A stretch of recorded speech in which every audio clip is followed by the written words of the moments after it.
someone's listening and they're addicted to buy now, pay later and online shopping. They're addicted to vapes, and then they can't even reconcile that a year ago they'd never even had a vape, but now they're like, 3 times a day. Yeah. Or something else, some sort of substance, or just alcohol, anything. or fights with your partner, or whatever it is. Yeah. Any advice or help for them?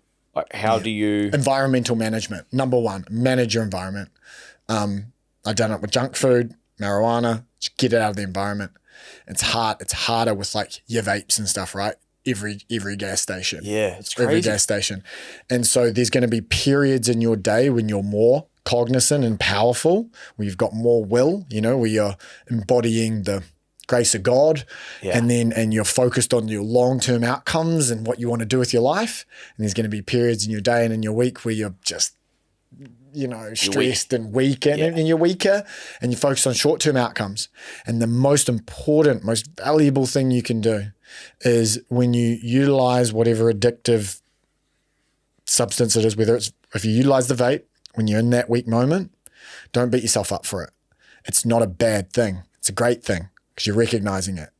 And so what I think happens with addiction is you set a goal that's too big.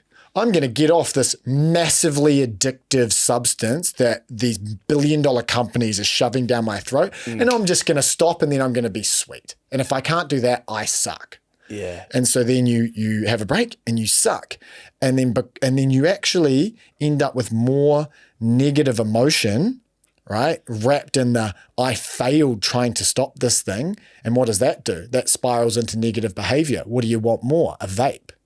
Whereas if you can go, had a vape, makes perfect sense. I've fallen off the horse. That's all good. But when my strength comes back, I want to get this thing out the door. I'm going to give it to a mate or whatever, and I'm going to start again. I'm going to go again. I'm really proud of myself for being cognizant of this. Nice. And you know what? I'm going to vape this thing. And while I'm here, I'm going to enjoy it because I do quite like this stuff. I'm going to vape away positive emotion. I'm going to put it down now.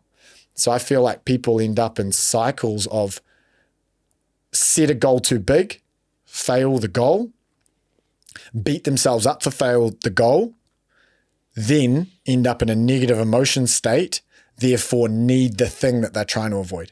Oh, yeah. And they round cycle and there. Round and round it goes. Whereas if you go, hold on a minute, I'm going to quit the thing. I know I'm going to fail. It makes perfect sense. I'm not going to win this immediately. It might take me a year. Yeah. And you keep the positive emotion going. Then the behavior, because thoughts dictate feelings and feelings dictate behavior. And so when you get that cycle right, with the thoughts of, it makes perfect sense that I failed trying to quit this addiction and it's okay and I'm going to enjoy it in this moment. Positive emotion, positive behavior, eventually. I hate myself. I suck. I've just done the vape. Negative emotion, negative behavior. So that when you start to understand that cycle of thoughts create emotions and emotions dictate behavior, and then you take a longer span, a longer time frame on whatever it is you're trying to achieve, and you give yourself compassion and love and allow yourself to get back on the horse, then you can do anything.